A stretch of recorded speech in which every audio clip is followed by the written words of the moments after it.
मंडळी, राज्याच्या पर्यावरण मंत्री पंकजा मुंडे यांच्या बाबतीत एक गोष्ट कायमच बोलली जाते आणि ती म्हणजे चुकीच्या गोष्टींचं त्या कधी समर्थन करत नाहीत. तसंच अशा प्रकरणात आपल्या कार्यकर्त्यांना देखील त्या पाठीशी घालत नाहीत. या संदर्भात त्या वेळोवेळी आपली परखड भूमिका मांडतात आणि कार्यकर्त्यांना थेट इशारा सुद्धा देतात. आता हे सांगण्याचा उद्देश म्हणजे बीडच्या अंबाजोगाई येथे पंकजा मुंडेंनी केलेलं भाषण चर्चेत आहे. या भाषणात त्यांनी आपल्या कार्यकर्त्यांना खडे बोल सुनावलेत. माझ्याकडून चुकीच्या अपेक्षा ठेवू नका. चुकीच्या मार्गाने पैसे कमावणाऱ्यांची जागा तुरुंगात असते, असं त्या म्हणाल्यात. याशिवाय राजकारणात जय पराजय होत राहतो. मीही निवडणुकीत पडले, पण माझ्या विरोधात कारस्थान केलेला कोणताही माणूस आता कुठे ते दाखवा. माझ्या विरोधात ज्यांनी कारस्थानं केली, ज्यांनी चुकीचे मार्ग अवलंबले, ते पुन्हा नकाशावरून गायब होतात. ते लक्षात ठेवा. आणि त्यासाठी मला काहीच करावं लागत नाही. काय करायचं ते निसर्ग करतो, अशा शब्दात पंकजा मुंडेंनी हल्लाबोल केलाय. पण दुसरीकडे या वक्तव्यावरून सोशल मीडियावर मात्र उलट चर्चांना उधाण आलंय. मंत्री पंकजा मुंडेंच्या बोलण्याचा रोख हा माजी मंत्री धनंजय मुंडे आणि आरोपी वाल्मिक कराड यांच्याकडे होता, असं आता बोललं जात आहे. तर पंकजा मुंडे यांच्या भाषणातील इतर वक्तव्यांचा विचार केला तर त्यांचा रोख हा त्यांना सोडून गेलेले बीड मधील नेते तसेच आमदार सुरेश धस व आमदार प्रकाश सोळंके यांच्याकडे होता, असंही सांगितलं जात आहे. पण मंत्री पंकजा मुंडे आपल्या भाषणात नेमकं काय काय म्हणाल्यात, त्यांचा इशारा आणि रोख कुणाकडे होता आणि यावरून होत असलेल्या चर्चा नक्की काय आहेत, जाणून घेऊयात या व्हिडिओच्या माध्यमातून. नमस्कार, मी पूजा आणि आपण पाहताय देदनका. बीडच्या अंबाजोगाई येथे नुकतंच पंकजा मुंडे यांच्या जनसंपर्क कार्यालयाचं उद्घाटन झालं. या कार्यक्रमाला जिल्ह्यातील अनेक भाजप पदाधिकारी व कार्यकर्त्यांनी उपस्थिती लावली होती. या संदर्भात पंकजा मुंडेंनी आपल्या फेसबुक पोस्टमध्ये म्हटलंय की जनतेची सर्व कामं जिथल्या तिथे पार पाडावी यासाठी सुसज्ज यंत्रणा जनसंपर्क कार्यालयाच्या माध्यमातून उभी करण्याचा माझा प्रयत्न आहे. राज्यभरातून मला भेटण्यासाठी येणाऱ्या लोकांचा मोठा जनसमुदाय असतो. यामध्ये सामान्य माणसाला भेटताना एकाच वेळी गर्दी झाल्यानं धावपळ होते व कामेही नीट करता येत नाही. याला कुठेतरी शिस्त लागली पाहिजे व कामाचं विकेंद्रीकरण झालं पाहिजे. या दृष्टिकोनातून आपण संपर्क कार्यालयाच्या माध्यमातून एक सशक्त व सर्व उपयोगी अशी यंत्रणा उभी करत आहोत. या अनुषंगाने अंबाजोगाई येथील हे संपर्क कार्यालय आहे. जनतेची छोटी मोठी सर्व कामं या ठिकाणावरून करणार आहे.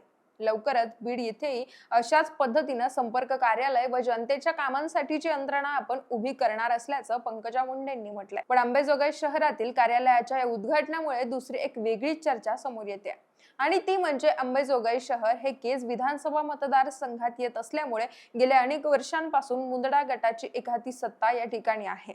पण आता पर्यावरण मंत्री पंकजा मुंडे यांचं कार्यालय अंबाजोगाई शहरात सुरू झाल्यानं या कार्यालयाची भूमिका काय हे जाणून घेऊनच प्रशासनाला आता निर्णय घ्यावे लागू शकतात.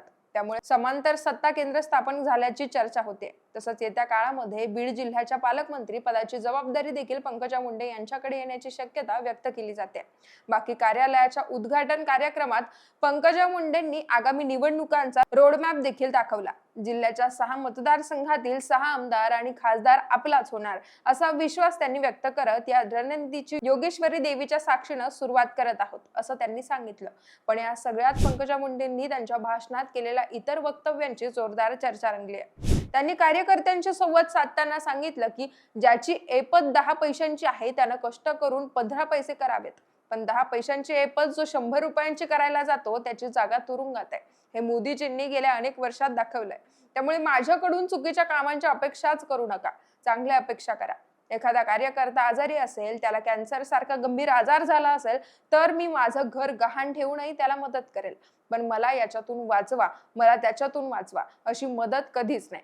पुढे भाषणादरम्यान पंकजा मुंडे यांनी उदाहरणादाखल एका कार्यकर्त्याच्या मुलानं केलेल्या फसवणुकीचा किस्सा सांगितला.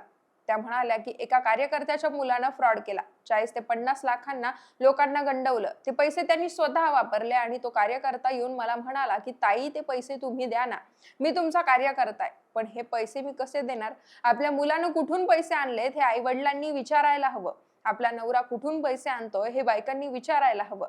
तुम्हाला गंठन केलं, तुम्हाला साडी आणली, तुमच्या घरावर 4 मजले चढले आणि मग कारवाई झाली, केस झाली किंवा अटक झाली तर मग काय करायचं? असं म्हणत चुकीची कामं किंवा फसवणूक करून संकटात सापडले तर मी त्याला मदत करणार नाही, असा कडक इशारा पंकजा मुंडेंनी कार्यकर्त्यांना दिला. दरम्यान त्यांनी असंही सांगितलं की 10 रुपयांचे 100 रुपये करा, पण त्यासाठी चांगली कामं करा. आणि ते काम करायला मी तुमच्या पाठीशी उभी आहे. तुम्हाला 10 लाखांचं काम दिलं तर लाख रुपये कमवा, पण पूर्णच्या पूर्ण 10 लाख गायब करू नका. मी आधीही सांगितलं की मी 1 कोटीचं काम देते. एखाद्या कार्यकर्त्याला त्याला त्या आधी 5 लाख रुपयांचं काम देखील मिळत नव्हतं. आता त्याला प्रॉफिट मिळतोय ना, मग कशाला चुकीचं काम करता? बाकीचं राजकारणात लोक बदमाश पण असतात, चांगले पण असतात. काही लोक आपल्याला सोडून गेलेत, काही लोक आपल्याला वापरून निवडून येऊन दुसऱ्याशी संधान करून गडबड करायलेत. करू द्या, त्यांना काय करायचंय ते. चुकीच्या मार्गाने जाणारे काळाच्या ओघात नकाशावरून गायब होतात. त्यांच्यावर कारवाई करण्याची गरज नसते. निसर्गच आपलं काम करतो. माझ्या विरोधात कारस्थान केलेल्या कोणताही माणूस दाखवा, आज कुठे येतो.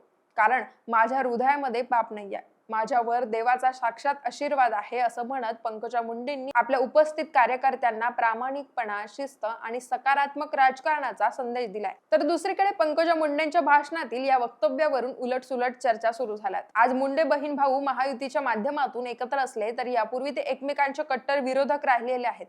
त्यावेळी धनंजय मुंडे यांनी आपल्या बहिणीच्या विरोधात ज्या पद्धतीने राजकारण केलं होतं, ते राजकारण कदाचित पंकजा मुंडे अजूनही विसरलेल्या नाहीयेत. याशिवाय वाल्मिक कराडच्या प्रकरणावरून त्या नेहमीच आपली सडेतोड भूमिका मांडतात.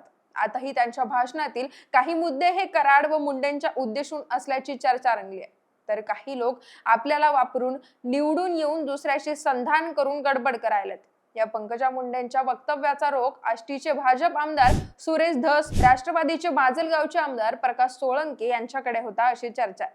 कारण त्यांना निवडून आणण्यात पंकजा मुंडेंचं महत्वाचं योगदान होतं. पण अलीकडे त्यांच्यात संघर्ष पाहायला मिळतोय.